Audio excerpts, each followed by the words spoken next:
In yoga, it's taught that each of us has some unique talent or skill to bring to the world. And that happiness, deep, sustained happiness, only comes if we align our lives with our Dharma. But how do you figure out your Dharma? For the answer, stay tuned.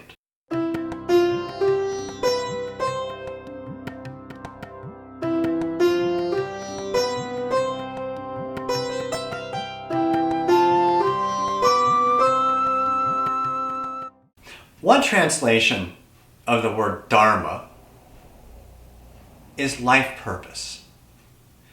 And in yoga, it's taught that fulfillment can only come when you're doing something beyond yourself, when you've got some mission, some service to the world that you can provide with your unique talent or aptitude. That's your Dharma, or what's actually technically known as your Sva-Dharma, your personal Dharma. But a lot of people don't know what they're here on this planet to do. They haven't figured it out yet. Certainly that was my case as a younger man. I had great difficulty even choosing a major in college because I just didn't know what I wanted to do. I hadn't found it yet. So part of the way we find out what our Dharma is to engage in the world. And when we engage in the world, we notice different things make us feel differently. So some work may feel fulfilling, or may give us a good sense that we're helping people. And other work, and I think we've all had this experience, feels kind of soul-killing. You're doing it, you're able to do it, you can make money doing it, but it just leaves you feeling kind of empty. So that feeling, that one thing makes you feel good, and another thing makes you not feel good, these are clues to your Dharma. And so look at the things that feel good and don't feel good and try to see what the differences are. Try to figure out which things seem to help more. And then you need to take another step in the real world. So say you've got a little bit better idea what seems to work for you. Well, then try it out and then see how that makes you feel. Because sometimes we think something's going to make us feel good, but when we actually do it, it doesn't feel good.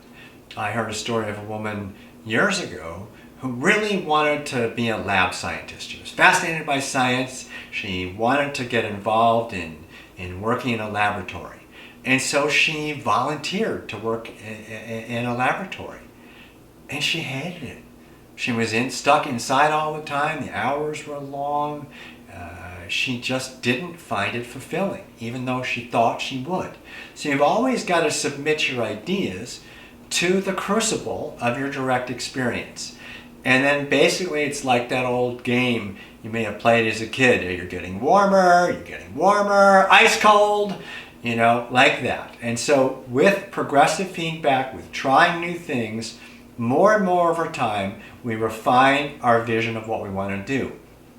Keep in mind that your Dharma may change over time. Your Dharma for your 20s and 30s may be to be a mother. But as you get into your 40s and beyond, you may realize that you need to have a different focus for your energy. What used to work no longer works.